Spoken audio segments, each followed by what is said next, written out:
Bonjour. Alors aujourd'hui, donc, on commence la partie des molécules complexes. Alors là, les complexes, hein, il faut quand même commencer par une petite introduction. Alors je partage avec vous la diapo. Alors bien sûr, à partir de la première diapo. Et donc, il y a une petite introduction quand même à faire, à savoir que les éléments de la deuxième ou la troisième période sont des éléments qui sont caractérisés par des configurations électroniques du type NSX, NPY, avec X plus Y qui varie entre 1 et 8, puisque S c'est une orbitale atomique qui ne peut prendre que 2 électrons. P c'est la même chose, c'est que ça ne peut prendre qu'au maximum 6 électrons, et du coup, vous avez X plus Y qui va varier entre 1 jusqu'à 8. Pour les éléments de transition, la configuration électronique, elle est de type N-1DX, NSY, avec X qui varie de 1 à 10, comme d'habitude, parce que l'orbital D ne peut prendre que 10 électrons au maximum, et Y, donc c'est 1 ou 2 électrons. Alors l'exemple ici donné, c'est pour le fer, Z égale à 26, ou le nickel, Z égale à 28. Alors on voit bien que la configuration électronique du fer, c'est un 3D10 4S2, donc c'est N-1DX, NSY. C'est juste pour vous dire comment c'est fait. La même chose pour nickel, donc c'est un 3D8, et là je passe à 4S2. Pour l'ion ferreux, on tombe sur, bien sûr, on enlève 2 électrons, donc on tombe sur 3D6.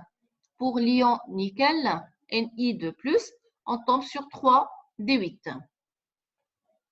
Une chose importante, et c'est une propriété qui est très importante, à savoir que les orbitales atomiques N-1D, Ns et Np, et même Nd, ça possède la même énergie, ou des énergies voisines. C'est-à-dire des énergies voisines, ça veut dire que c'est une propriété qui nous permettra justement à former des complexes. C'est-à-dire, ça permet aux éléments de transition d'avoir des valences élevées et variables. Et vous allez voir, quand on va traiter quelques exemples, les éléments ils peuvent passer en état excité directement parce que vous avez les électrons qui peuvent passer aux orbitales atomiques suivantes.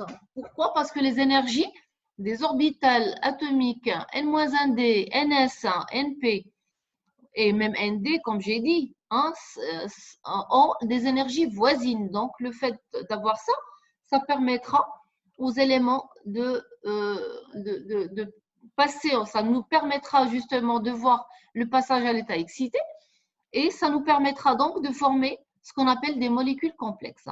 Alors, une petite définition déjà, c'est quoi une molécule complexe?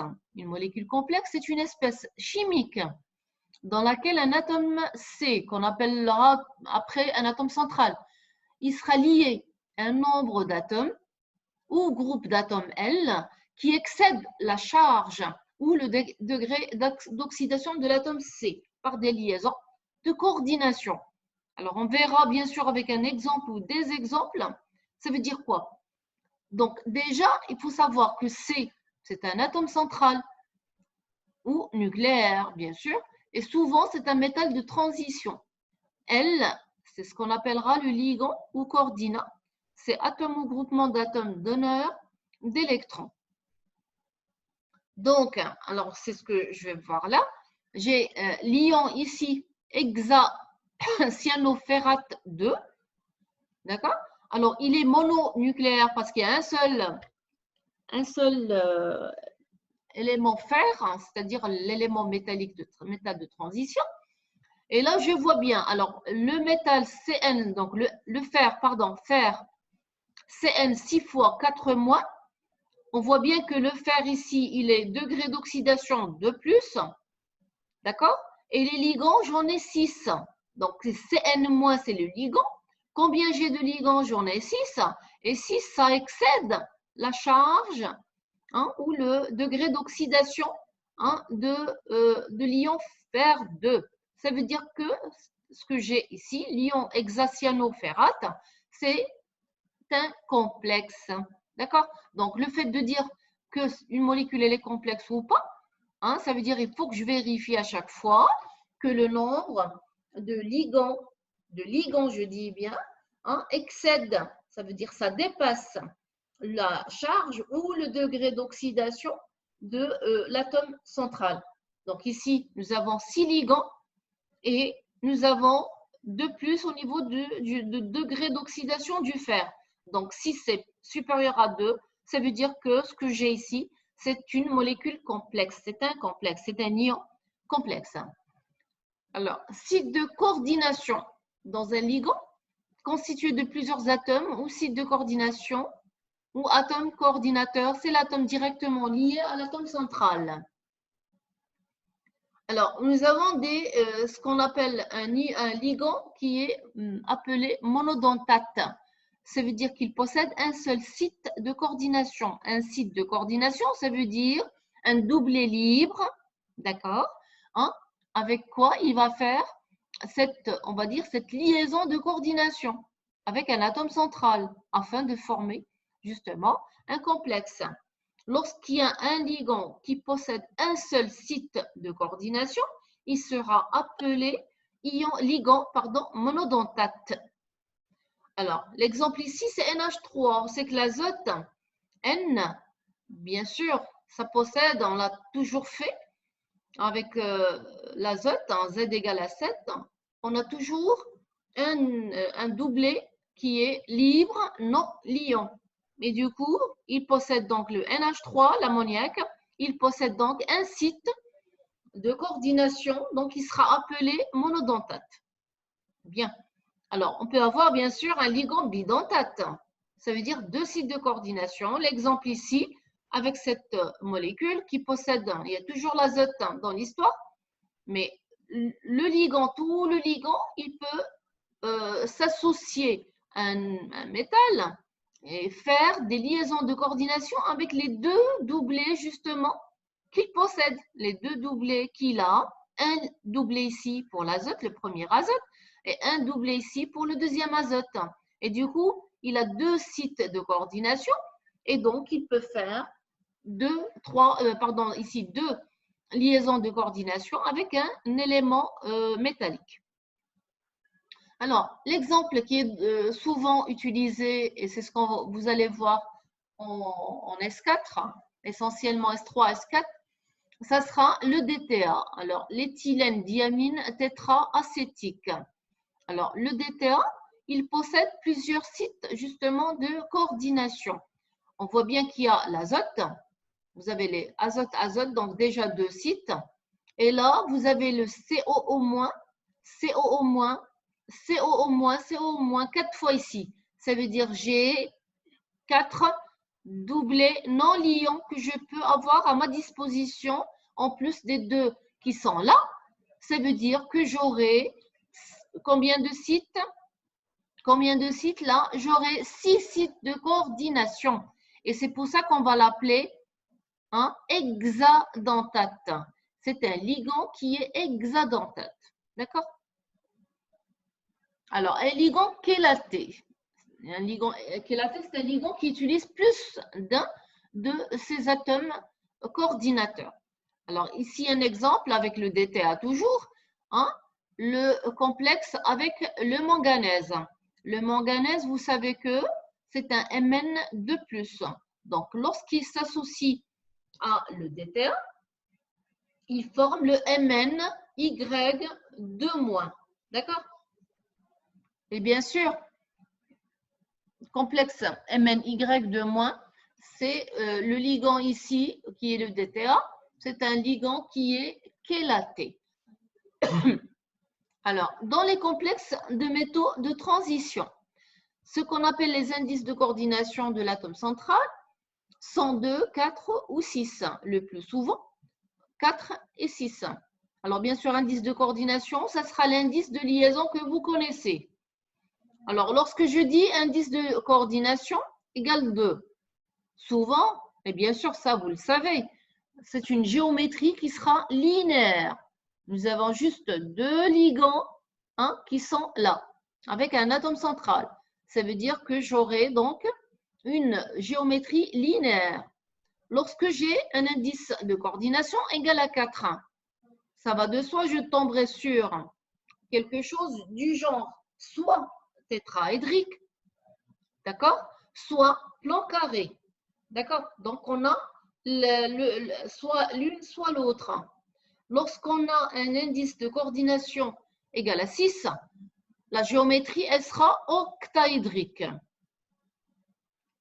Alors, on va quand même faire un petit rappel de thermo. Alors, la stabilité sur la stabilité des complexes. On sait très bien que pour former un complexe, on a un C plus M ligand. Et là, c'est KF de formation et ça me fait donc CLM. Si je veux faire la dissociation, c'est le sens inverse. J'aurai donc avec un K de dissociation. Donc, CLM, ça donne donc C plus ML.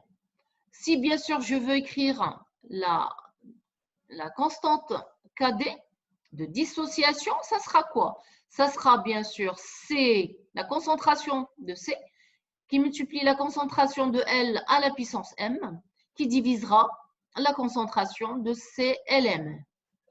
D'accord? Bien sûr, lorsque je dis constante d'équilibre de formation, ben, ça sera l'inverse de la constante de dissociation. L'une est l'inverse de l'autre.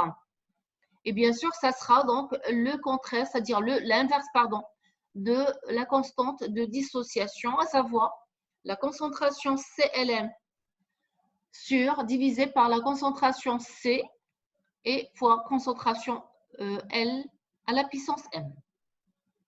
Alors ici, si je regarde bien, plus la constante d'équilibre de formation, je dis bien de formation d'un complexe est grande.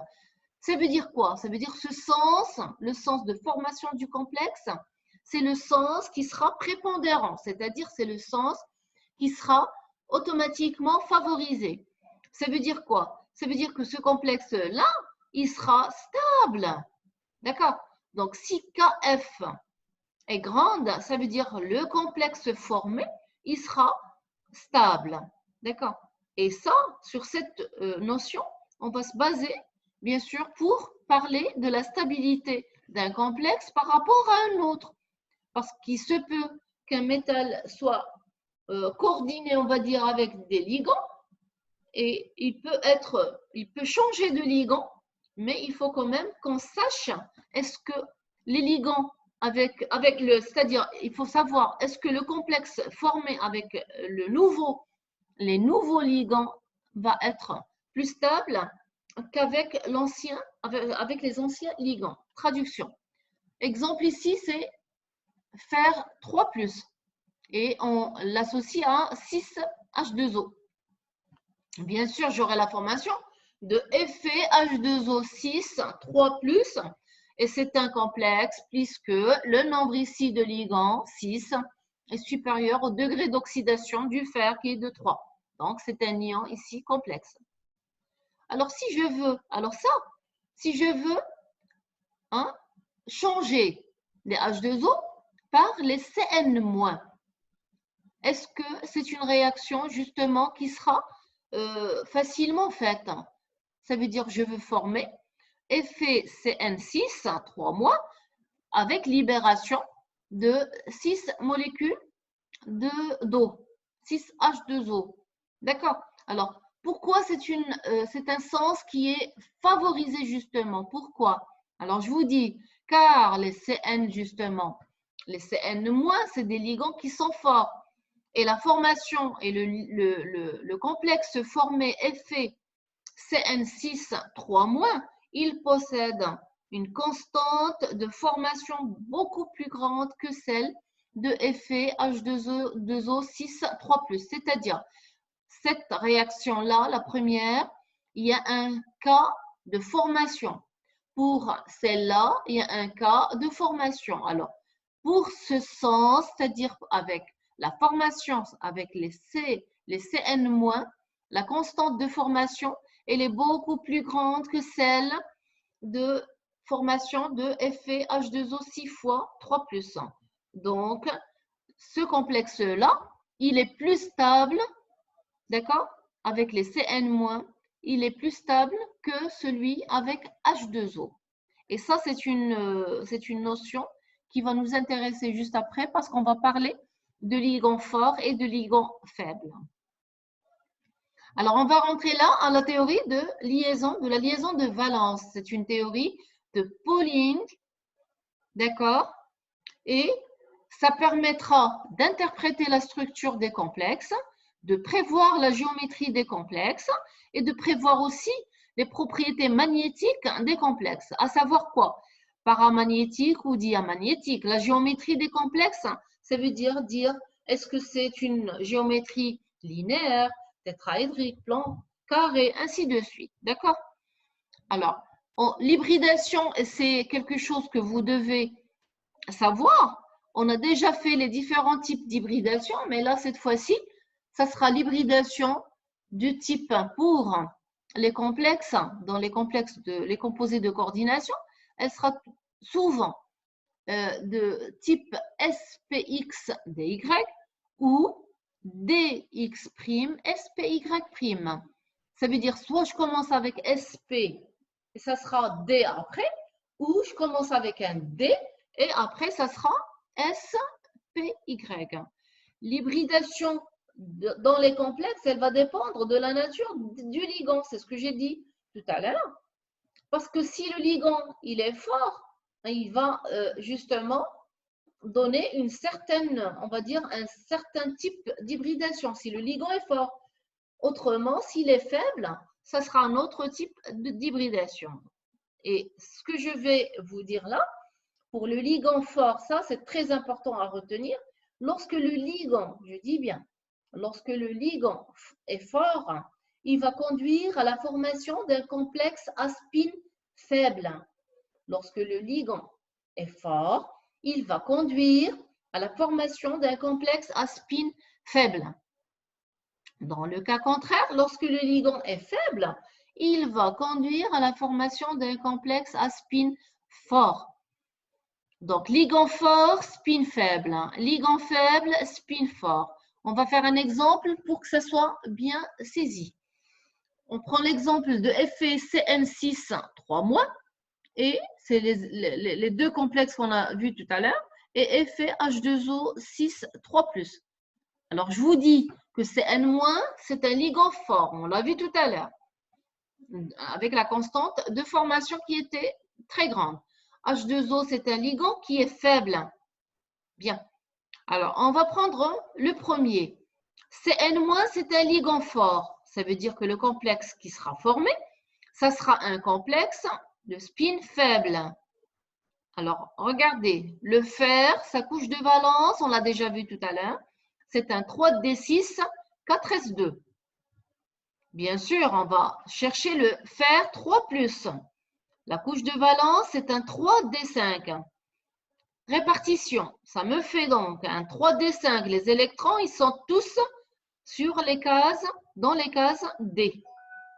4S0 et 4SP0. 4P0, pardon. Et du coup, regardez bien, on veut former le FeCN6 3-. Alors, on vous dit, c'est un complexe qui est octaédrique. Et l'atome central fer 3+, il forme 6 liaisons datives ou de coordination, bien sûr, avec les ligands Cn-. D'accord? Alors, si je regarde ça, ça veut dire, là je reviens, j'ai dit Cn-, c'est un ligand fort, spin faible. Donc, l'ion fer 3+, il va passer à l'état excité pour libérer 2 orbitales atomiques D.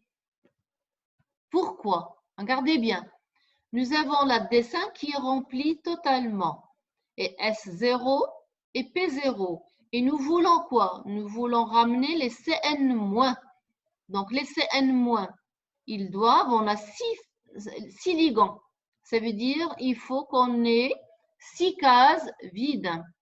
Là, on va passer à l'état excité puisque c'est un, qu'est-ce que j'ai dit? C'est un ligand qui est fort, spin faible. Alors, spin faible, ça veut dire quoi?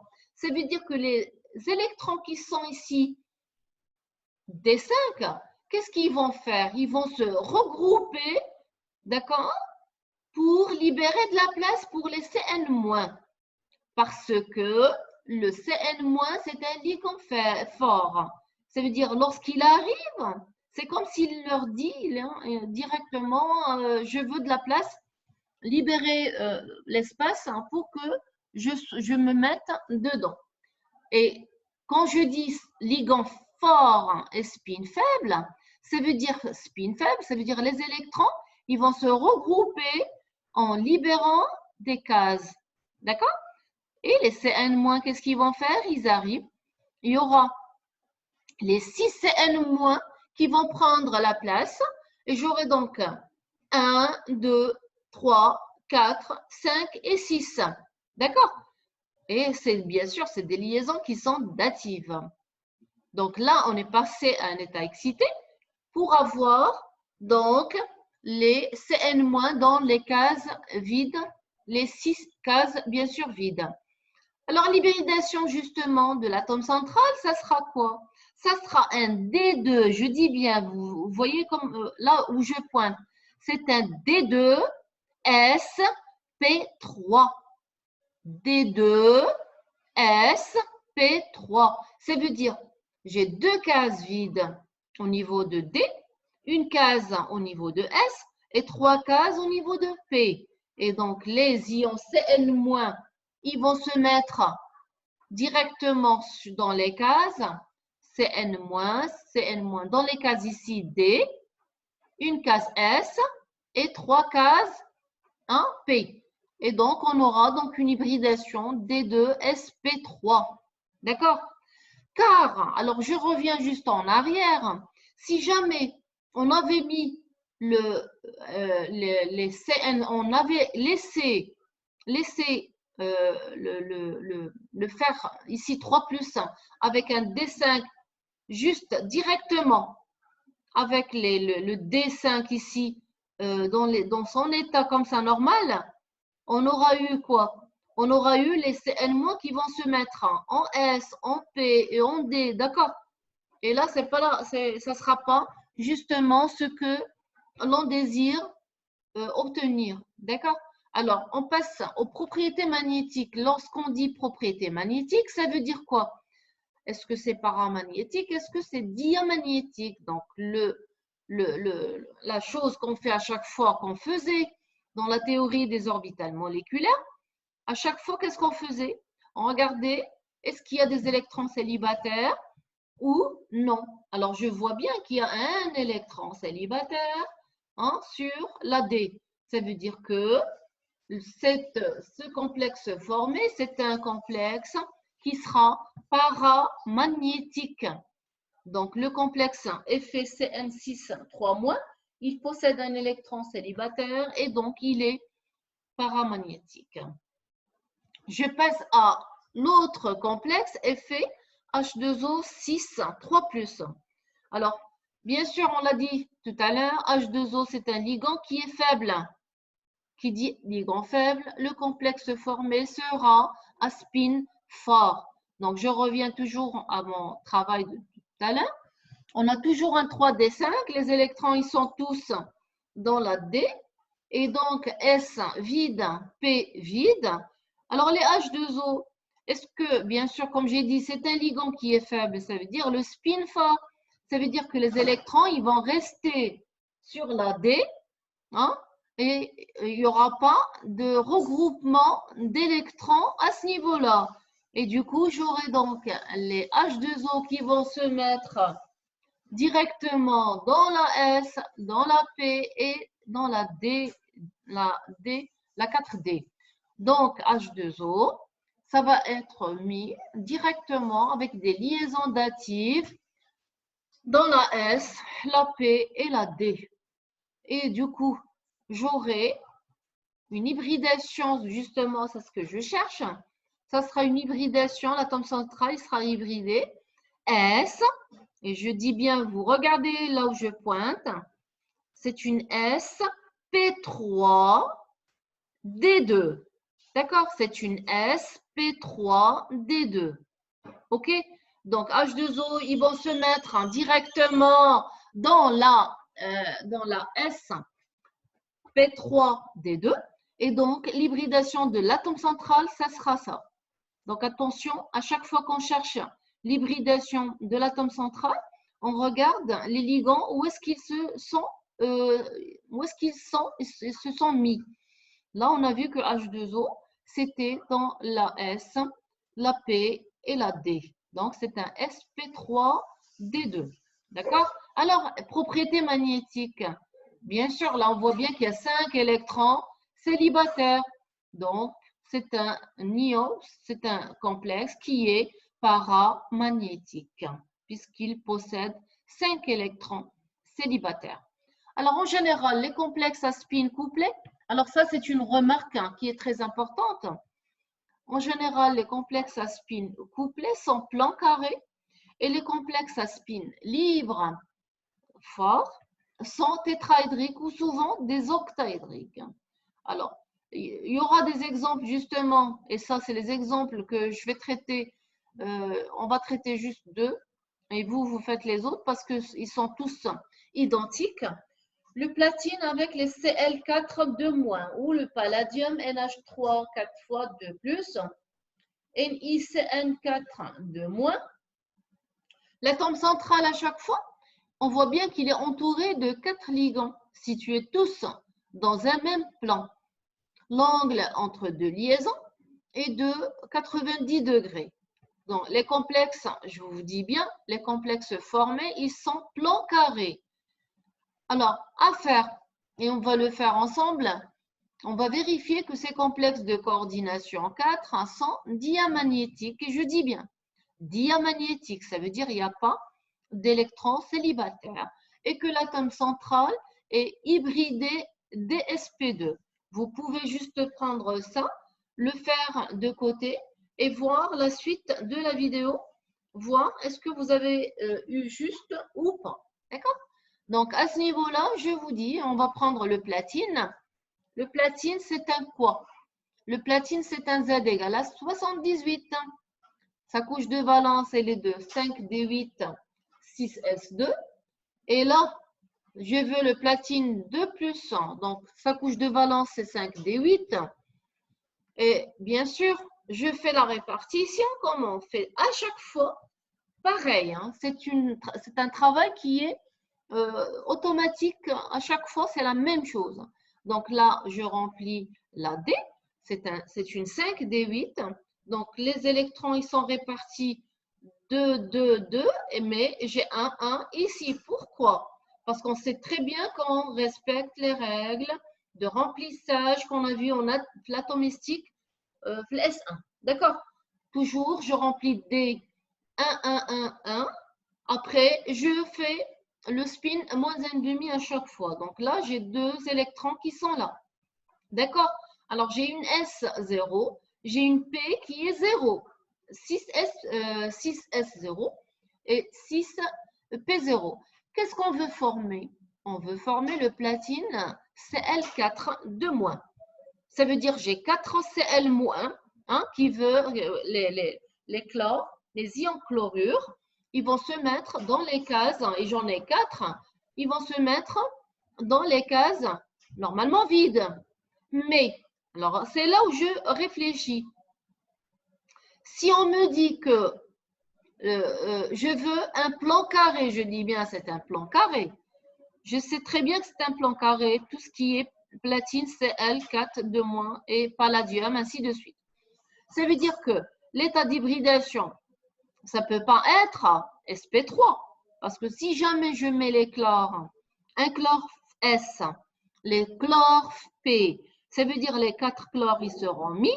Et l'état d'hybridation que je vais tomber, je vais avoir, ça sera une sp3. Et tout ce qui est sp3, on l'a déjà vu, le cours d'hybridation, c'est tétraédrique. Donc, on ne doit pas rester à cet état-là. Ça veut dire qu'on doit passer à un état justement excité. Excité, ça veut dire quoi? Ça veut dire les 2 électrons qui étaient là à spin plus 1,5 plus 1,5. On va les mettre ici Hein, tous les deux là. Et j'aurai donc une case qui va être vide en D. Et du coup, l'état d'hybridation, donc là, les chlores, ils vont se mettre chacun dans la case appropriée. Et j'aurai donc l'état d'hybridation qui sera, alors là, directement, il faut comprendre ça. J'aurai l'état d'hybridation qui sera un D. C'est ce qu'on veut, c'est ce qu'on a dit, l'hypothèse. C'est un DSP2. DSP2. D'accord? Alors, bien sûr, pour le palladium NH3 4 et le nickel CN4 pratiquement la même chose. Le palladium, c'est un Z égale à 46. Avec le palladium c'est une couche de valence à 4D8, 5S0 ou 4P0. La même chose pour le nickel. Je tombe sur un 3D8, 4S0 et 4P0. Automatiquement, j'aurai des éléments qui vont respecter la même chose, c'est-à-dire plan carré, et on va avoir donc le même raisonnement qu'avec le platine. Donc, vous essayez de faire ça. Si, bien sûr, il y a un problème, juste la partie conversation, vous demandez, et puis je vous ferai ça en vidéo. D'accord? Donc, le palladium, le nickel, ça sera la même chose au niveau du travail. C'est des plans carrés. Et on a la même chose que l'exemple traité du platine. D'accord? Alors, cette partie sur les complexes est pratiquement finie. J'espère que ça sera bien assimilé par tout le monde.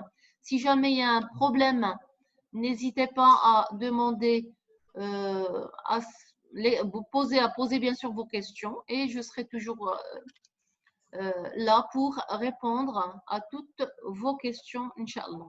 Voilà. Donc, cette partie, elle est finie. On arrête là. Et puis, à la prochaine, Inch'Allah, vidéo. Bon courage.